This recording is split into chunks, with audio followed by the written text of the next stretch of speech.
and I imagine you're all wondering why I called this partner meeting. And the answer is actually pretty simple.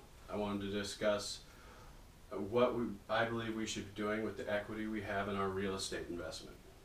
First, before we get into that, I want to explain why and how I feel like this can benefit us in the future. First off, if you look at the graph here, it's a graph of our equity to the amount we have on a mortgage. So we have 70% equity in this home, which is great for us because to get an equity loan, you need below 70%, or you need at least 30% equity in the home. So we have more than enough equity to get the loan I have in mind. And then next up, I have to give a reason or why I think it'll benefit us.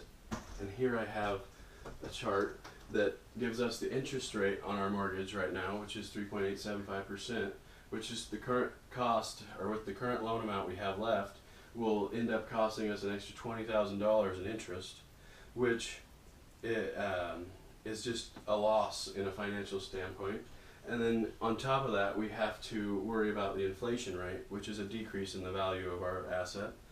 So to combat these losses, I propose we do something called a cash out refinance on our mortgage, because it allows you to keep the same low interest rate that you currently have and take a cash out refinance where you can use the cash as you see fit instead of having to have a plan with like a home equity loan.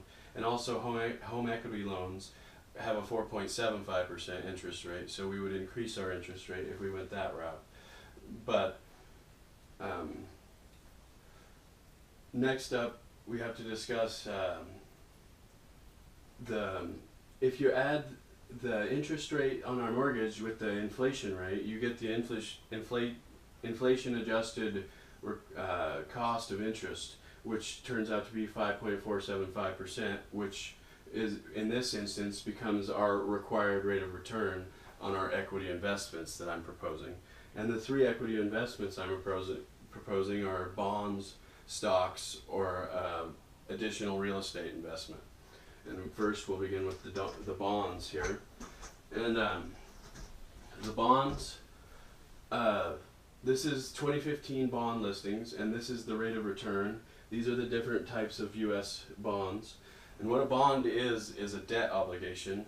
When you buy a bond, you're giving that person or that corporation a loan, and they will pay you interest on it. But unfortunately for us here, right now, the rates of return are well below what our required rate of return would be to get to beat out our inflation and our interest rate.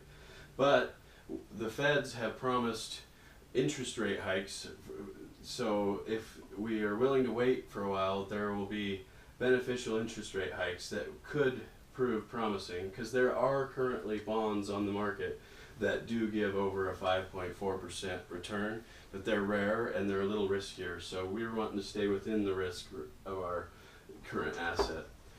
But the next investment I wanted to talk about were stocks. And stocks are pretty interesting because for the last, since even the crash of '08, they've been increasing at a pretty steady rate. And they have a few down ticks, but our mortgage is long term, so if you invest in the stock market in a long term sense, the average over this 9-year period is about 8%, so that's well above the required return on for our inflation cost of interest. There is a little more risk involved with stocks because of the fluctuations and possibility of unexpected market returns, however, so that's probably the riskiest choice of the bunch. And now, for the last method of investment, I suggest reinvesting in another piece of real estate, be it commercial or residential, because in the last, even during the recession, it crashed significantly, but it's been doing nothing but increasing in the values of homes. So property values have been going up significantly, and Washington State has the highest property values in the country, so we're primed for that.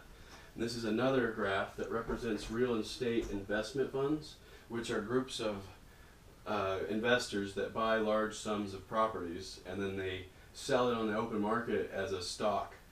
And it's kind of a different method of investing, like a bond kind of, but it's still very valuable because it's like a mutual fund in a way that you buy into the company and they give value back to you through their dealings with real estate. And the benefits of a real estate would probably be the most significant because depending on the type of property you received, like if you got foreclosures, you'd have the ability to maybe even pay off the rest of the loan. Significant returns are a possibility there, but it's better to aim for something a little more reasonable where we could probably make a dent in our interest for sure, the amount of interest. But now that I've gone over all the methods, I'd like to adjourn the meeting until next time. But while we're adjourned, I'd like you to seriously think over my propositions and determine if the risk is worth the reward for you. Thank you.